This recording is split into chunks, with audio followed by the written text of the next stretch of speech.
Au nom du Père et du Fils et du Saint-Esprit.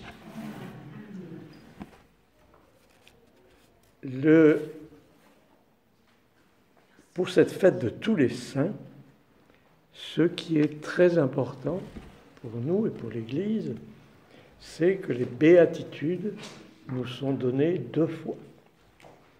Elles nous sont données en lecture, elles nous sont données aussi à l'Évangile. Et dans ces béatitudes, on a le programme pour devenir saint, s'il est possible.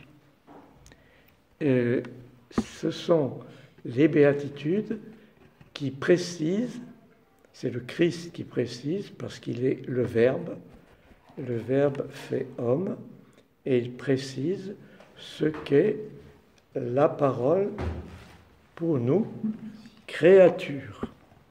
Et on remarque dans ces béatitudes que rien n'est promis dans le présent,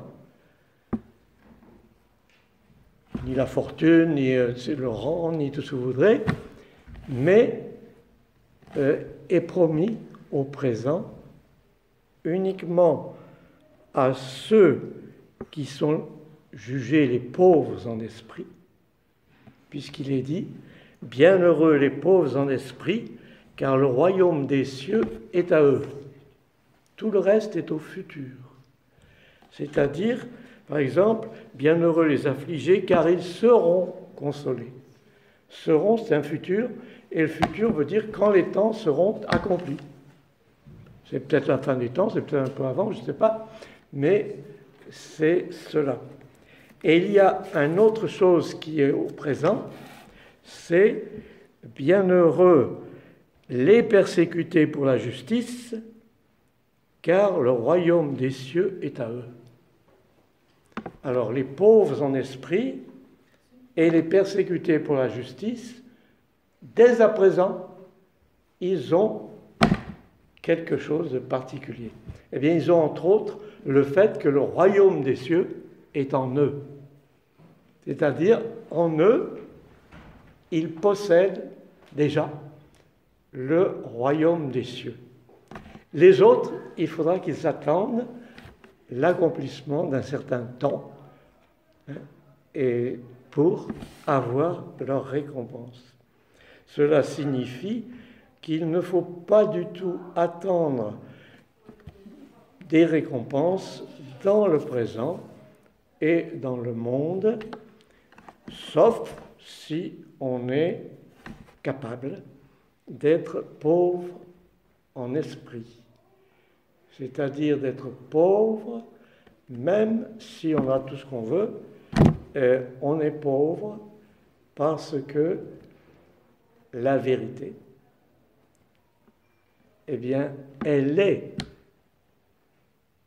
là, mais elle n'est pas saisissable, elle n'est pas transformable, elle ne se transforme pas en quelque chose de visible. Les pauvres, ce sont ceux qui n'attendent rien du monde. N'attendent rien du monde, et ils attendent tout du Verbe créateur, de la lumière incréée, et de ce fait, s'ils sont vraiment là, dans cette attitude-là, quelle que soit leur situation dans le monde, eh bien, ils connaissent le royaume, déjà, en eux. Et le royaume s'intériorise de plus en plus en eux. Et c'est très vrai aussi pour les persécutés pour la justice. Alors, si je suis persécuté pour la justice, je n'ai pas à attendre quelque chose d'autre que le futur, et que la présence du royaume en moi par cette persécution. C'est-à-dire que cette persécution est vraiment une bénédiction.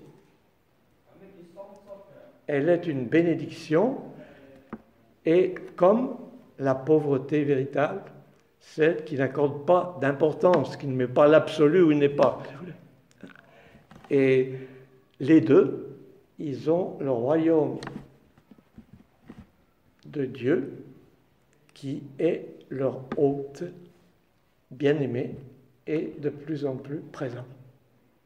L'invitation de cette Toussaint, c'est d'aspirer à cela, d'être vraiment de ces pauvres qui attendent tout de l'Esprit incréé, l'Esprit Saint, et qui attendent tout et qui attendent rien de spécial du monde, ou bien ceux qui se sont fait mal voir parce qu'ils étaient chrétiens et persécutés pour la justice. La justice étant la parole de Dieu, la lumière incréée de Dieu, et s'ils sont persécutés pour ça, eux aussi connaissent le royaume dès leur vie présente. Alors, il est bon de s'orienter autant que possible, ou demander la grâce de s'orienter vers ce chemin-là, et de ne pas craindre d'être persécuté.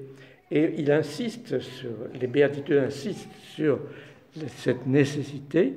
Réjouissez-vous et soyez dans l'allégresse, car votre récompense sera grande dans les cieux.